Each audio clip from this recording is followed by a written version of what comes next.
Triplonada e Santa Baia Negras conquistaron o 3x3 Concello de Boiro nas categorías absolutas. O baloncesto tomou protagonismo no Paseo de Barraña e vivíronse moitas emocións. O verán é época por excelencia dos deportes ao aire libre e esta fin de semana o Club Santa Baia organizou o xa tradicional 3x3 Concello de Boiro. Máis dun centenar de xogadores de todas as idades participaron nesta cita chea de emocións, baloncesto e grandes partidos. Este ano houbo novidades, a principal que a competición se trasladou ao Paseo Marítimo de Barraña, converténdose no epicentro do 3x3, xa que este torneo está dentro do circuito galego desta modalidade. O sábado deronse as mellores condicións posibles para xogar o baloncesto, aínda que o domingo complicaronse un pouco polo vento que había.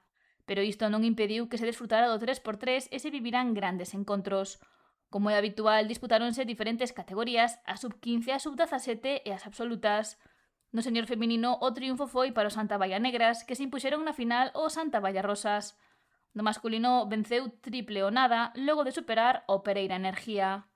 Houbo tamén unha participación destacada nas categorías base. Hickory do Culleredo foi o mellor equipo sub-15 feminino, mentres que o segundo lugar da clasificación foi para Polillas Tramposas. O CCS mandou na sub-15 masculina ao gañar na final o seu rival, Pereiro Basket, que se proclamou subcampión.